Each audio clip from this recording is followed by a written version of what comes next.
naming the support that already exists for you.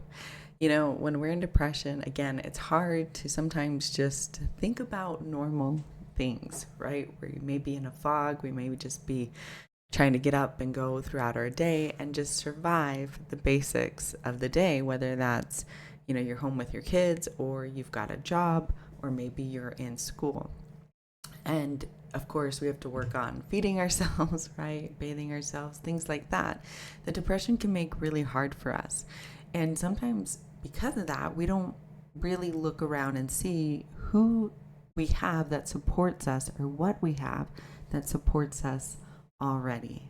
So, welcome to another episode in the area of depression support system. Who holds me?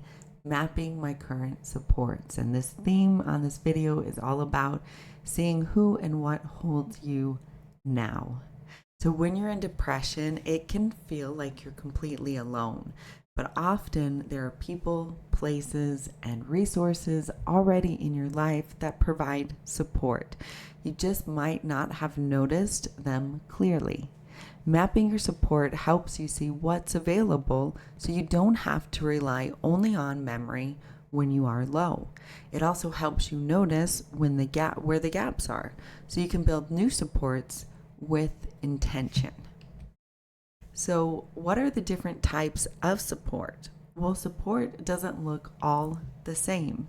It helps to sort it out. You have emotional support, someone who listens, checks in, or validates how you feel.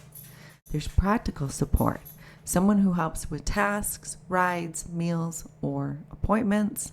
Professional support, therapists, doctors, or peer support groups. And then community support, groups, online spaces, faith, or shared interest communities.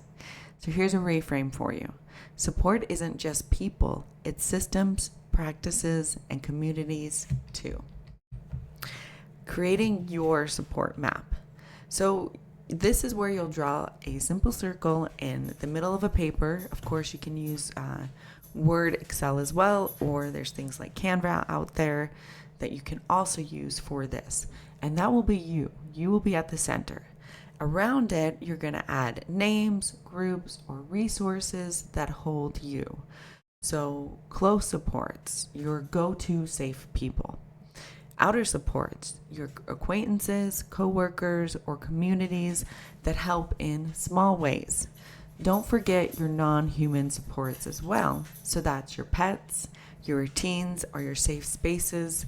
They can also be anchors for you. So here's a gentle reminder. My support map is unique and no two will look the same. So what about reflecting on gaps and gratitude? So once you see your map, ask, where do I feel supported most? Where do I need more support? Again, this is one way to bring awareness, right? Awareness of what we already have around us and the gaps where we may need to start looking to fill those. Who drains me and doesn't belong on this map? So take a moment to notice gratitude for even one support, big or small. Here's an anchor thought for you. Even if my map feels small, I am not completely alone. So you have more than you think. Sometimes just hard to remember. Mapping your supports makes the invisible visible. Even one safe person, one calming space, or one steady routine can be part of your support net. In the next episode, we'll talk about the difference between emotional and practical support and how learning to ask for the type of support you need makes connection feel lighter, not heavier. And here's some journal prompts for you. List 3 people I can turn to for emotional support. List 3 resources or communities I can belong to that help me feel connected. Who or what helps me practically? So that's the rides, meals, tasks. Draw a support map. Put yourself in the center and add your supports around them. Remember, your map doesn't have to be full to matter. Even a few steady anchors are enough to begin. So here's the comment section. Comment on anything on this video, anything on support systems, any mapping of your current supports, or any other area of depression, any heavy emotion you may be going through, of course, any hard time as well that you may be having, and any wins you want to talk about. And if you're having a hard time commenting, here is a question for you. If you had to sit down and start creating your map, do you have at least one resource and one support person, and maybe one non-support person as well? So if this video resonated with you, take a deep breath before you go. Let what you heard settle in. You're not alone on this journey, and you definitely don't have to do it all alone. If you're feeling it, like this video so other people can find it. Subscribe for new content every day of every week. And remember, here we take tiny steps. We do real talk and honest healing. Here are the journals that I've created to go hand in hand with these videos, really to help us increase healthy behaviors, decrease unhealthy behaviors, perhaps make us aware of some things that we weren't really aware of before, to help us to become who we want to be in the end. There's an anxiety journal, self-love, self-discovery, self-discipline journal, and a beach-themed journal.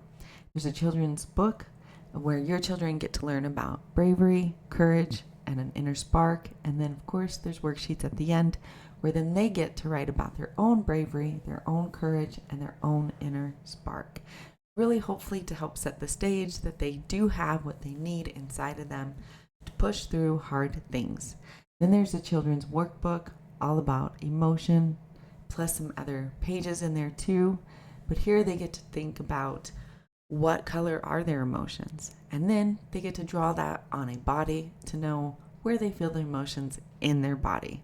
This really sets the stage for noticing body sensations and how we react.